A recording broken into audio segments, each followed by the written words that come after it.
Vivo mobile मात्र 900 में। जय हिंद दोस्तों, नया सोच नया विचार भोजपुरी संस्कार।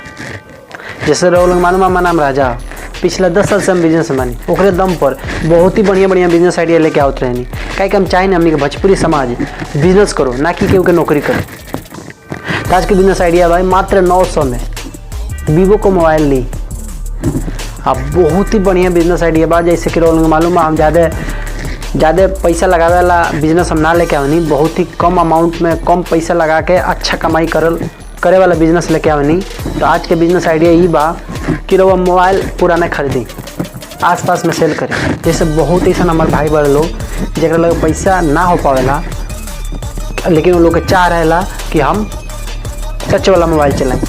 रियलमी, वीवो, MI बहुत नया मोबाइल बस सब मोबाइल रो मिल सकता वहाँ। है कहाँ मिली?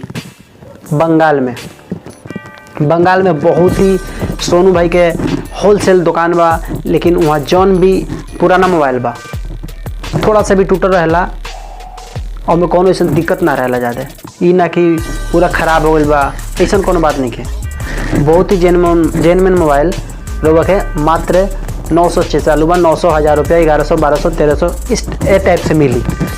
काहे कि ये बिजनेस रुआ कर सकते नहीं आराम से, और वह ज़्यादा पैसा ना बहुत कम पैसा लगा के बिजनेस कर सकते नहीं। लोगों को फ़ोन नंबर दिया ऊपर वो बात करी।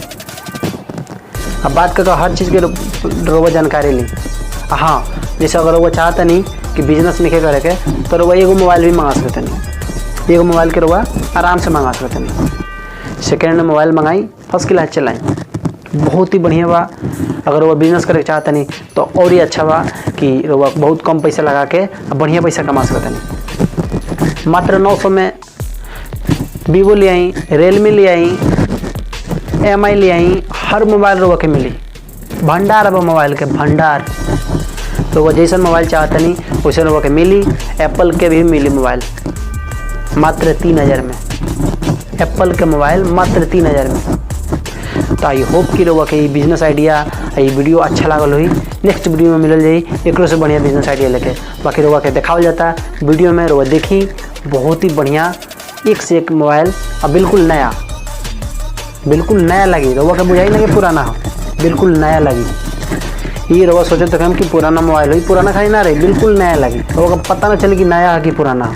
लेकिन रेट मात्र 900।